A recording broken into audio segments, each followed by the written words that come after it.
And hello everybody, welcome back to another episode of Kaz Has. My name is Kazvon, and today we're going to be checking out a game called The World's Hardest Platformer 2. This is a game that is available for Android and iOS devices for free. I have a PC version. I don't know if the PC version is going to be made publicly available, but I have it for press purposes, so I actually prefer it on PC simply because I can use Joy-to-Key and use a controller.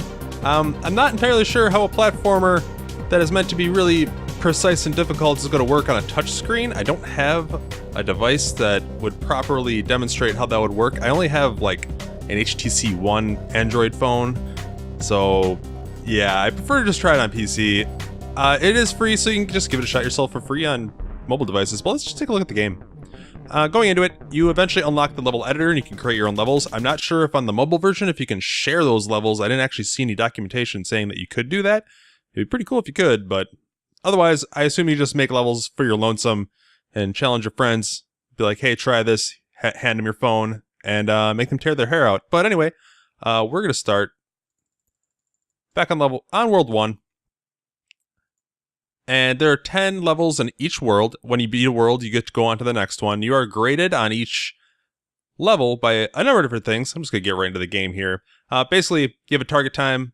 You have a bunch of stars to collect in the level. Whoop. And also, I believe, I forget what the last thing is.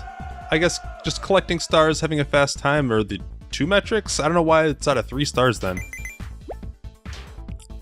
There are a max of 3 stars to earn per level. Okay. Yeah, it says collect the stars and beat the level in time. Maybe you just have to beat the level to get 1 star, collect all the stars to get 2 stars, and do it in a certain amount of time for 3 stars. It's not really clear. As you see, it says tap to jump, even though I'm on PC, but that's okay. It's a mobile port. Here we go. But the game, it controls pretty well on a controller. I'm not entirely sure how well it would control on a touch screen. The controls on PC are actually pretty tight, which is very nice for this kind of game because it is a kind of a rage-inducing platformer, the kind of game where you're going to be trying over and over and over again on certain levels. These are the simple ones. I'm halfway through the first world. Not too difficult. It may be way harder on touchscreen, but it actually gets pretty tough for even having a better control scheme. One of the things on the PC version, of course, is that I have to use the mouse to click to the next level, which is always a common thing, but that's okay. But the level design is actually pretty good. It relies heavily on these guns that just kind of shoot bullets and you have to time your jumps.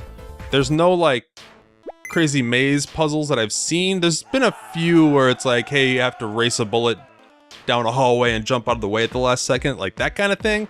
But mostly it's just timing from bullet shots, which isn't bad. It's just, at least kind of a barren, simple design, which is okay.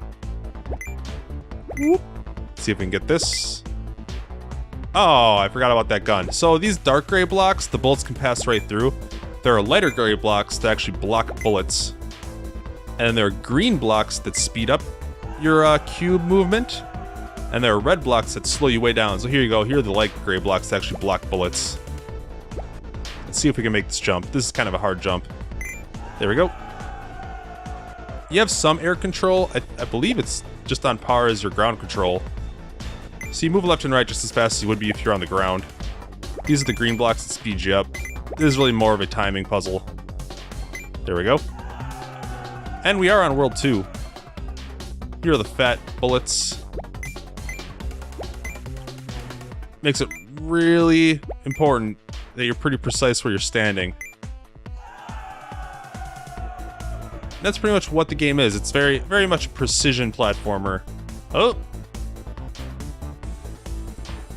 There is power-ups. Well, here's a key that lets me get to the door there. But there are power-ups in some levels. At the beginning of the level, you'll pick up a power-up. The only one I've seen is double jump, which is interesting, which means that most levels are designed for you to just have 1 jump, and then they expand your ability to have crazier levels and bigger levels by increasing the amount of movement the player can have. That was actually a really tough level that I never made on the first try. This is actually way harder, though. Oh, did it. Fantastic. Those red blocks shoot bullets directly at you. The red guns, I should say, shoot bullets directly at you wherever you are. And this is more of a complicated level. I might have to think a second here. Oh. Like I said, it's really all about avoiding bullets. These red blocks slow you down, so it makes it harder. Oh, I jumped. Why did I jump? That was so dumb. Oh. I don't feel like it's the kind of level design in some platformers where the levels are designed for you to be able to just rush through it. Doesn't really seem like that kind of game. It seems more of like a timing-based game. I'm gonna say screw the stars and just try and make it through this, which would make it seem like it'd be easier, but it's really not. All right. Okay, there we go. So these white blocks disappear, Mega Man style. Oh, that's bad. Oh!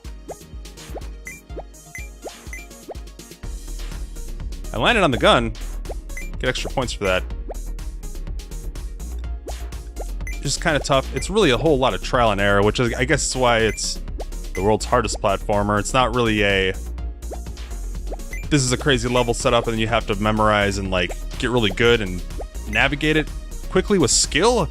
There is skill involved, but it's not really a skill of your fine-tuned movements. It's more of a skill of timing more than anything else. It's not like the Super Meat Boy where you have to do precise wall jumps to make it through levels, and that was pretty good.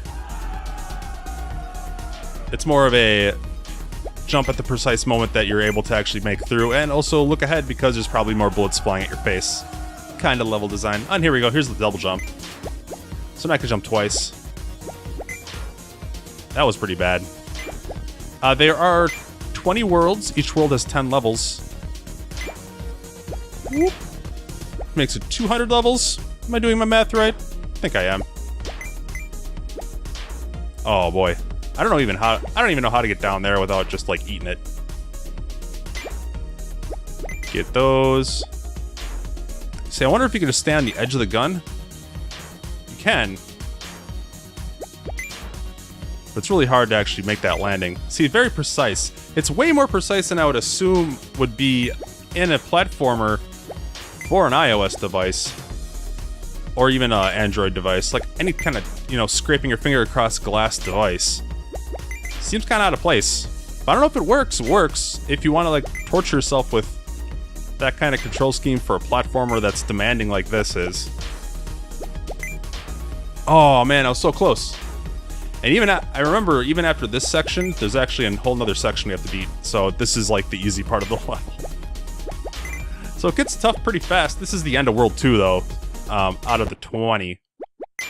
But yeah, that's pretty much World's hardest platformer. There's not really a whole lot else to show off. There's just a bunch more mechanics that show up later. Double jump is the only one I really have seen. I've gotten to level 4. Oh, I'm down here now. Okay. I can't actually make that jump. Oh boy. But yeah, how about we pop into another world really quick just to show off some of that. So that was World 2. We can get into World... Let's get into World 4. I've only beaten the second level of this world. It's kind of hard. So these green tiles are the ones that speed you up. And those guns are green, which means they shoot twice as fast as normal. So we gotta hit this key. And there we go. That one's pretty simple, but that one's really just to show off how those work. And this level is a little bit harder, but it's also just meant to show off how these Mario-style flaming ball bars work. Whoop, here we go. You also got to remember that the light gray blocks block bullets, but once you get down there, there's a lot more bullets flying at you than up here.